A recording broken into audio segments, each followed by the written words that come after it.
These two people figured out a new way to bake a tortilla, and then they sold it for $1.2 billion, all in under a decade. I'm talking about Veronica and Miguel Garza, the co-founders of Siete Foods. They put a new spin on a Mexican-American classic, and now they're selling in 40,000 stores and growing fast. I'm going to tell you exactly how they did it, how they took a kitchen table recipe to a $1.2 billion exit, and this company is just amazing. There's so much to learn. Let's get to the show. All right, let's go back to 2014. Veronica's got a problem. She can't eat grains, which is very tough when every meal is served with a tortilla. She's eating a Mexican-American diet. She's having a lot of family dinners, and she can't stomach the grains. She's got to fix this. So she hits the kitchen, and she starts whipping up some new recipes. She's tinkering with almond flour, cassava flour, coconut flour, trying to find a replacement to the traditional flour tortilla. She's tweaking and she's toning and she's changing things. She's trying to capture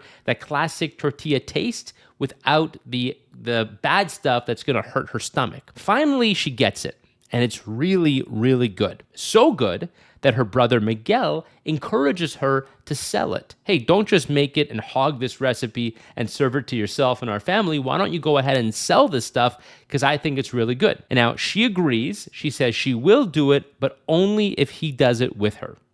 Miguel says yes, and Siete Foods is open for business. So fast forward, they hit the Austin farmers market scene, and right away, people are lining up for these tortillas. They're a hit because think about it. Tortillas are something that a lot of people are eating. Hispanic food is very, very popular in the US, which I'll talk about more in just a moment. But there's a lot of people that are gluten-free, that maybe they're observing the paleo diet, and they don't want to eat traditional tortillas. So they're lining up for these tortillas. So after they become a hit in the Austin farmers market scene, she hits the local grocery store scene. A grocery store calls, they want to sell Siete too. And again, they're flying off the shelves. They can't keep them stocked. Word keeps spreading, and within a year, these tortillas are selling at Whole Foods, then Sprouts, then Gelson's, and by 2017, they're selling at 1,000 stores. But we're still just warming up. So with the tortilla market locked in, the duo doubles down. They start developing new products and new things they can sell on that valuable shelf space. Don't forget, when you can get shelf space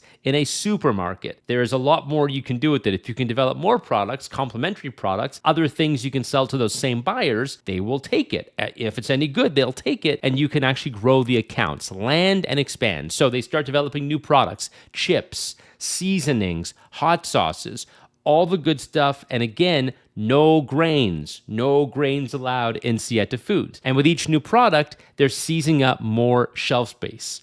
Then the big retailers start paying attention. They're watching from the sidelines. I'm talking about Kroger. I'm talking about Target, Walmart, and they want in. Fast forward another few years to 2024, Siete is in 40,000 stores. And just a few weeks ago, in October of 2024, PepsiCo scoops up the company for $1.2 billion. All right, I just packed the whole story there into a few minutes. Don't worry, I'm going to break it down. But I want to start with a couple big takeaways here that you can pull from this story just from what I've mentioned so far. So first of all, Veronica and Miguel are tapping into two mega movements, not one, but two. And if you've read my book, Marketing Superpowers, you know that latching onto a movement, either creating a movement yourself or latching onto one, is super important if you want to build a brand that matters. So the first movement that they latched onto was the grain-free trend. More people are embracing paleo and gluten-free diets. They have for over a decade, but they don't want to sacrifice the flavor. These same people who are saying,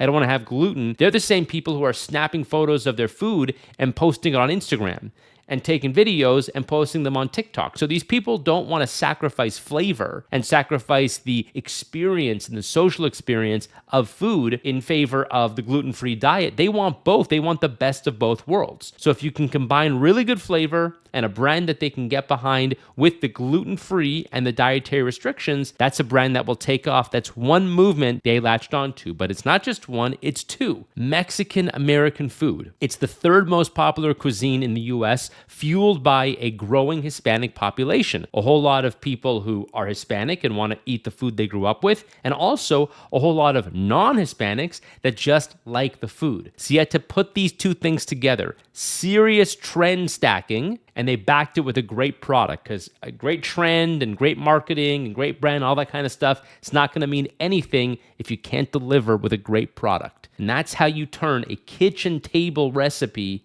into a $1.2 billion payday, just like Siete Foods. All right, so let's go a little deeper into the early days and the distribution and product strategy that the Garzas used. So the first thing I figured out when I dug deeper into this story is that the Garzas actually owned a CrossFit gym in Laredo, Texas. G7 Athletics. I actually talked about another brand where the founders were CrossFit fans. That's RX Bar. Go back to episode 121. You'll hear the RX Bar story. And in the case of RX Bar, CrossFit was a very important product development and distribution channel in the early days, really for like the first couple years of RX Bar. And I have a feeling, even though it's not well documented, I have a feeling the same was the case with Siete Foods. So family owns a CrossFit gym, and they were able to understand the CrossFit culture, and they had distribution in the early days, because I would bet you they used the CrossFit gym to sell the early products. And if they didn't sell them there, at least they would have the audience, the population, to say, hey guys, you guys want to eat grain-free foods? Try these tortillas. What do you think? And they probably had a very active and very engaged test market to make sure the product was really good, get the word out about the early products, and probably do distribution. Now, in the case of RX Bar, they used the CrossFit gyms as like their sole distribution channel for years. They were selling and shipping to CrossFit gyms across the country, and then finally, eventually, they got into Trader Joe's after a few years. But really, CrossFit was the only distribution channel for RX Bar early on. I can't find that to be the case with Siete Foods, but again, I bet they use CrossFit as an early distribution channel. And wow, if you can tap into a community like that, super engaged, and they want products that fit their lifestyle, they're not getting it somewhere else, that is a great hack early on. I always talk about, look at your unfair advantages. What do you know that others don't?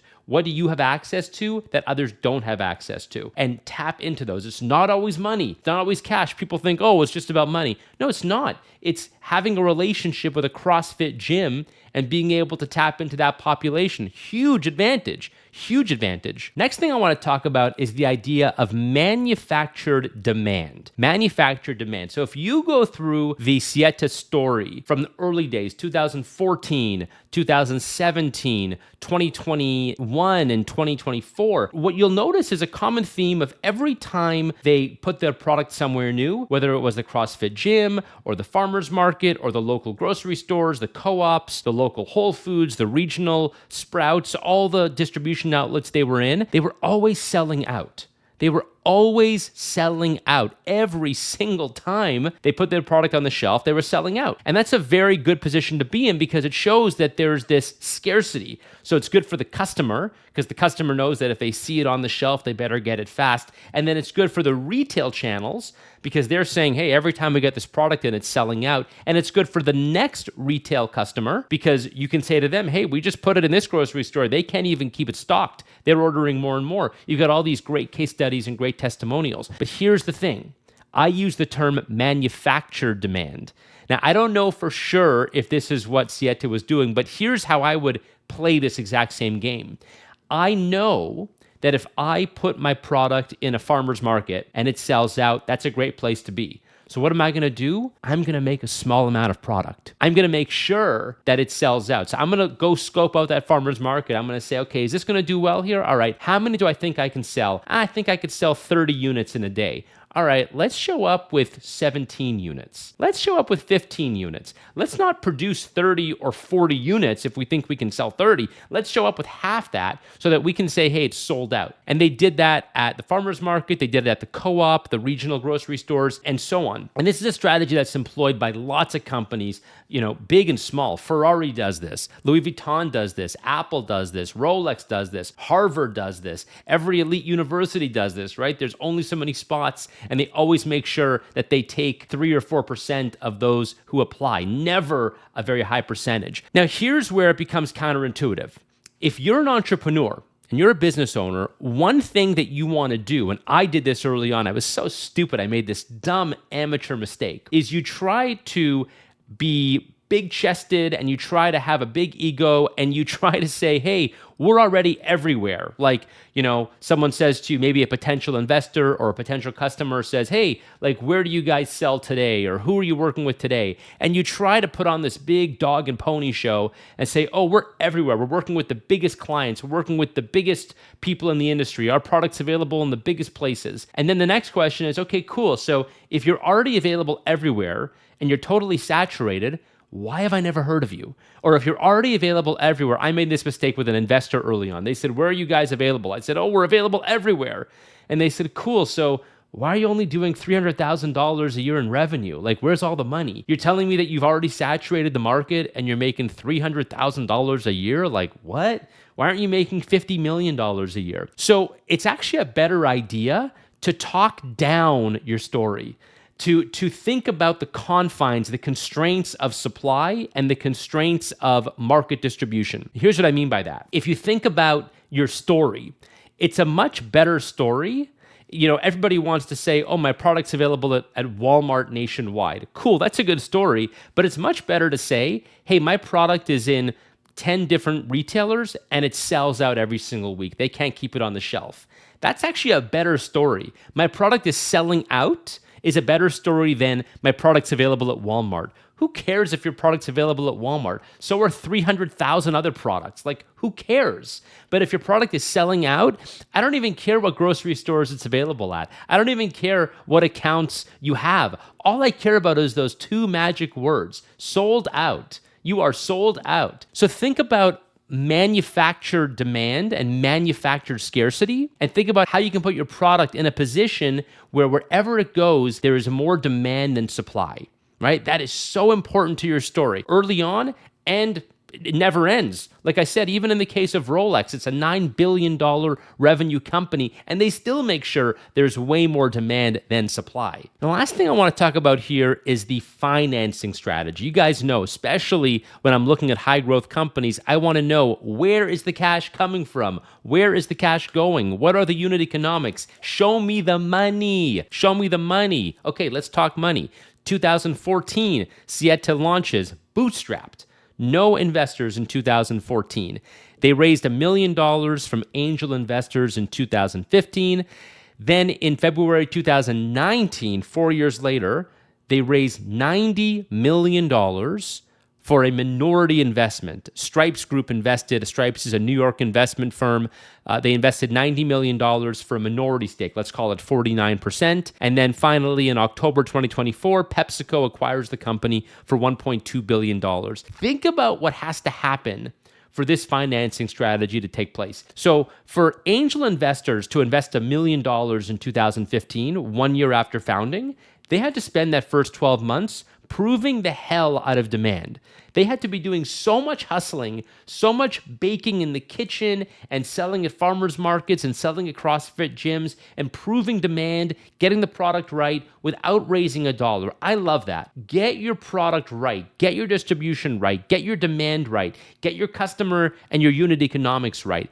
Get that all right. Then go out and say to investors, hey, you give us $1 million, we'll give you 10-15% of the company. It's a great deal. And they probably used that money early on to get things like machinery so they could make the product at scale, equipment, that kind of stuff. $1 million, and then they take the company to a 90, well, more than 90. They raised $90 million for minority stakes. Let's just say it was like $180 or $190 million.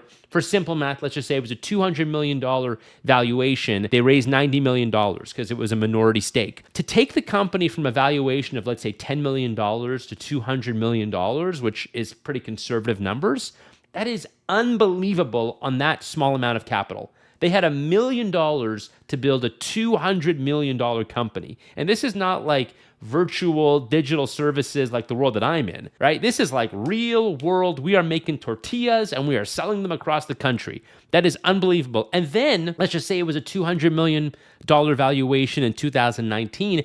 It's a $1.2 billion valuation 5 years later. That's like a 5X or a 6X growth on the top line. And that's unbelievable because, again, now you can assume that the Garza family, Veronica and Miguel and their angel investors, held a 51% stake in the company. So they have at least 51% of $1.2 billion. Now that is a smart financing strategy. Raise as little as you possibly can. The Silicon Valley mantra, raise as much money as you can as soon as you can. Screw that. No, raise as little as you can, or raise as little as you need to, I should say, to build as much as you need to get to that next level, right? Maybe they were able to raise more than $1 million in 2015, but they didn't need it. So why should they dilute themselves, right? Raising money is not cash in your pocket. Unless there's a secondary round taking place at the same time, which there's not in an angel round, unless there's a secondary, this is not cash in your pocket. You're not getting rich off $1 million. It's debt. It's the same thing as taking a mortgage on your house. You do not want to take way more than you need. You want to take as little as you need to get as far as you can. I love the financing strategy. I love the community strategy. And I love the $1.2 billion exit.